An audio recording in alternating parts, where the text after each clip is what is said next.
थरपारकर जा रवासी जेके सालन खां चौपाई माल के पंहिंजे ज़िंदगी जो सहारो बणाए गुज़र सफ़र कंदा आया आहिनि, उहे हिक नई आफ़त खे मुंहुं ॾेई रहिया आहिनि। मिठी समेत ज़िले जे मुख़्तलिफ़ इलाइक़नि में चौपाई माल में पुरस्कार बीमारी पखड़जण सबबि केतिरा ई जानवर मरी चुका आहिनि ऐं सवें बीमार पयल आहिनि। मिठी वेझो ॻोठ अरनरो, सानियासर ऐं ॿियनि ॻोठनि में सूरतहाल इंतिहाई ॻणिती जोगी बणिजी वई आहे। ॻोठाणनि मूजिबि हिक ई ॻोठ में हिक क़ीमती ॾाची समेत 10 जानवर मौत जो शिकार थी विया। उस्मान नोड़े नाले मालवनि जो चवणु आहे त वापारियुनि पारां 8 लख रुपयनि में घुरियल संदसि ॾाची बि हिन बीमारी सबबि मरी वई। मुतासिर ॻोठाणनि दावा कई आहे त सिर्फ़ संदन हिकिड़े ॻोठ में गुज़िरियल कुझु ॾींहंनि दौरान लॻभॻि 25 लख रुपयनि जो नुक़सानु थी चुको आहे।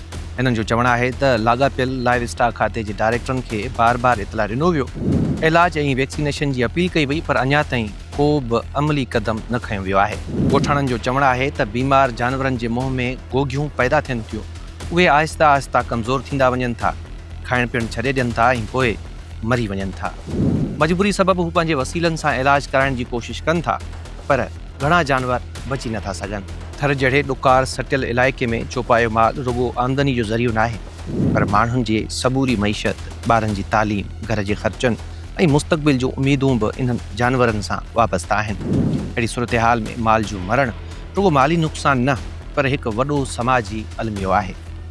मुतासिरनि जो चवणु आहे त लाइव स्टॉक खाते लाइ अरबें रुपयनि जी बजट मुख़्तस कई वेंदी आहे, पर जेकॾहिं वक़्त सिर वैक्सीनेशन ऐं तिबी सहूलियतूं फ़राहम न थियनि त पोइ अहिड़ी बजट जो अवाम खे कहिड़ो फ़ाइदो।